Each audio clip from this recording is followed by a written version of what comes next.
जिन्ने लोगों ने इस मोर्चे नूं सपोर्ट किया और बड़ी पद्धर के उत्ते साडे वीरां ने सपोर्ट किया, साडे NRIs वीरां ने सपोर्ट किया, साडे कलाकार नौजवानों ने सपोर्ट किया, साडे वख-वख संस्थावां ने इस मोर्चे नूं सपोर्ट किया, लंगर लाए।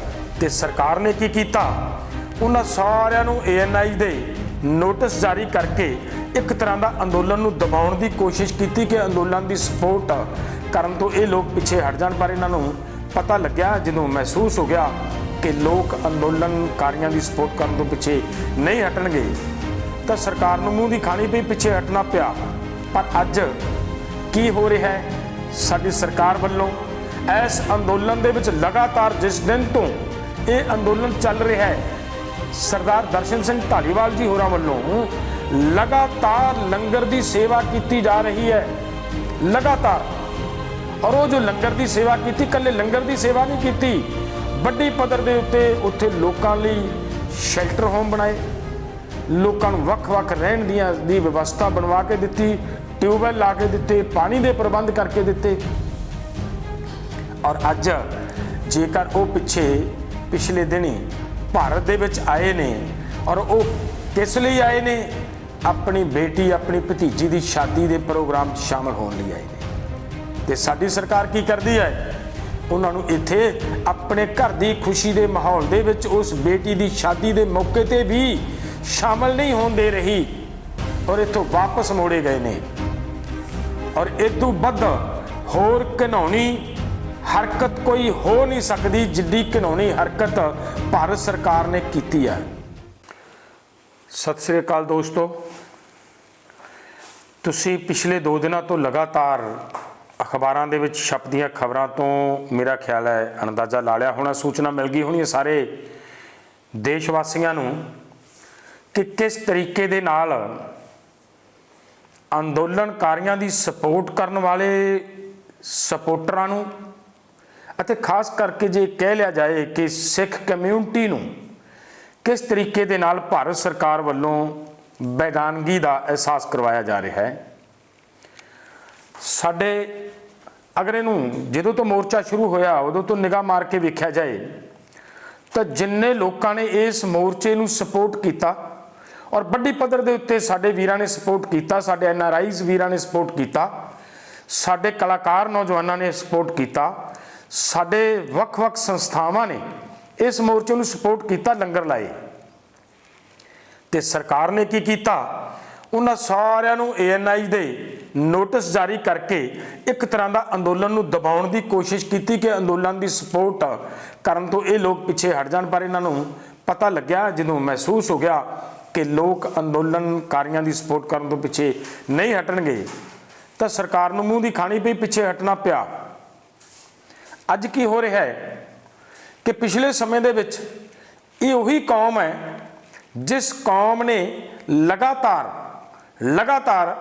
देश की सेवा की, मनुखता की सेवा की, चाहे वो केरला दे विच हड़ां की भरमार की गल आई होवे, चाहे उड़ीसा की गल आई होवे, चाहे तमिलनाडु की गल आई होवे, किते भी महामारी फैली है, किते भी कोई दुख का समा लोगों ते आया तो इस कौम ने मूहरे होके हर थां दे उत्ते सपोर्ट की। इत्थों तक कि जिस वेले साडी भारत सरकार दे हथ खड़े हो गए सी करोना के दौर दे विच और लोगों को ऑक्सीजन मुहैया नहीं करवा सकी, उस वेले वो बड़ी पद्धर के उत्ते ऑक्सीजन भी मुहैया करवाई गई।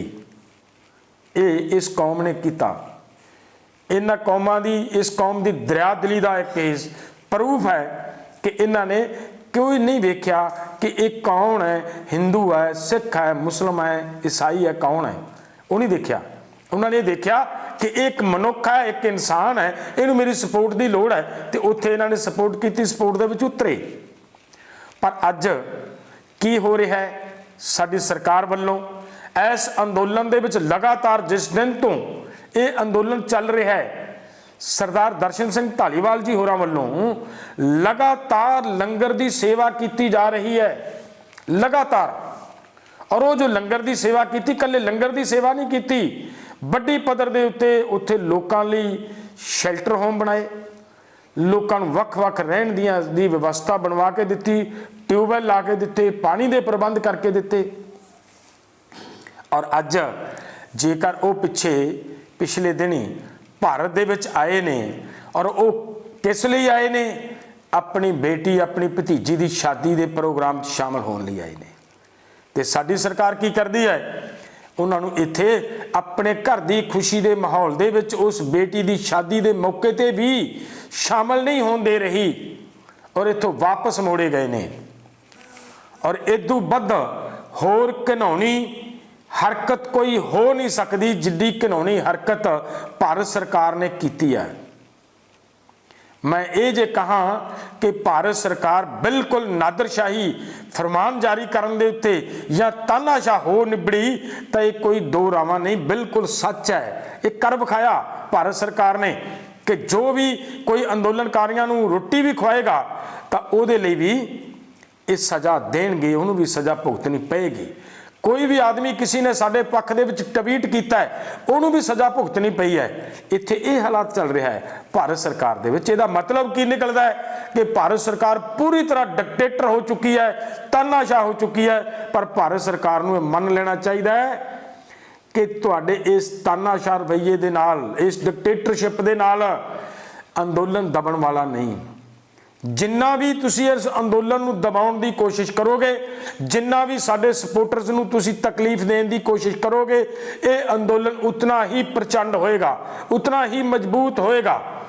और मैं देशवासियों नूं भी अपील करनी चाहना है कि साडे उस वीर दर्शन सिंह धालीवाल साहब दे पक्ष दे विच सानूं पूरे देश दे अंदोलनकारियों नूं खड़े होण दी लोड़ है, आवाज़ बुलंद करन दी लोड़ है कि साडे उस वीर नूं हर हाल दे विच उस अपनी बेटी की शादी दे विच शामिल होने लई साडी भारत सरकार खुद अलाउ करे, ताकि वह अपनी बेटी की शादी दे विच शामिल हो सके।